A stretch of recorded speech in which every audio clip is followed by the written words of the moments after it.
Can you start our conversation today by talking about what it was like when you left business school and started working at a really big company? Yeah, I went to work for Esso International, which at the time was the largest oil company in the world. The company, when they loaded ships for crude and products, and they left off of Suez, our job was to reroute them to where we wanted them to go, not where we had told them that the cargoes were going. And so that was our whole job, and it was the most boring job I ever had. And I got an offer from a small company called Digital Equipment Corporation to come to work for them as a product manager. And they were really small then. And then I started the sales training program there. And that was a wonderful, wonderful 2 years. Growing company that was doing remarkable things. So I really recommend that sort of thing as a first job. I wouldn't want to go to work for a big company, but if you can find a moderate-sized company, say 100 employees, that's in an interesting space and is growing, and you have a job that lets you do lots of things there, that would be ideal.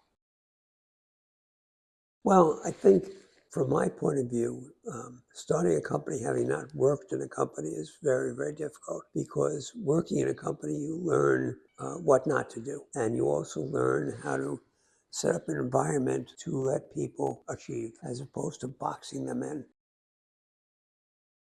If you're starting out, you want to get somebody who's been there, done that, and who is readily accessible. If you're in the Boston area, it'd be great to find somebody in the Boston area, and there's plenty of people to find. And not everybody, but a lot of people like helping startups get going, and it could be a lot of fun if you make it fun for them.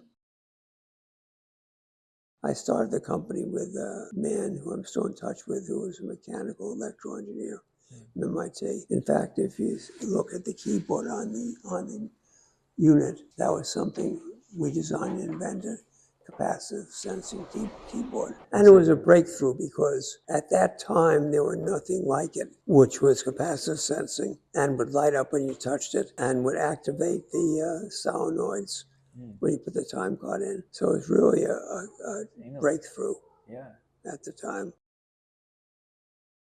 Well, in my case, it was simple. I invented the product in conjunction with what was then the largest time clock company in the country, independent. They found the customers for us. I remember going with them once to the Boston Globe on a sales call. Did many sales calls with them. But here's the Boston Globe. It's a very big, very important company. And to get them to buy on to the idea of our product and put it in was just critical. So I think most important thing is to figure out who your sales arm is going to be, whether it's going to be direct, whether it's going to be other people, and figure out how you're going to get to the end users so that they'll be interested and they'll buy. One of the most difficult things, we were in an old iron mill plant near Harvard Business School on Western Avenue, and we're up on the 3rd floor. And when you came to the door on the 3rd floor, there was a tear in the rug, and people would slip. And I would say to them, it's obvious we're not in the real estate business. That's not the business we're in.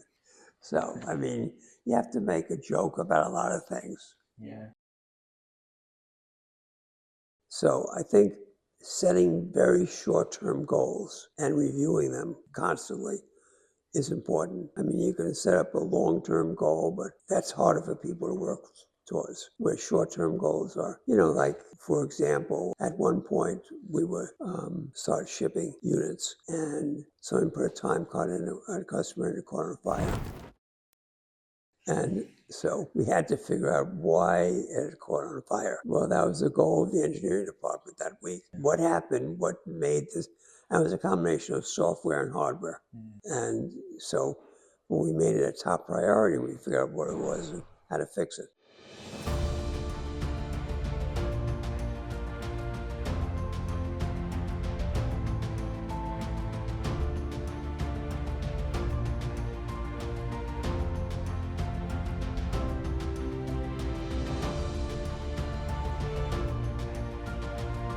Well, thank you very much. I've been involved in quite a number of entrepreneur programs around the country, but when I met the Brandeis Entrepreneur Program last summer, I was kind of blown away. Never would have expected a strong, very strong entrepreneur program at a liberal arts college like Brandeis. And I was just very, very impressed. And meeting the four of you today and talking to you even makes me more impressed. And I'm going to continue to be involved with Brandeis because I think it's a very special program.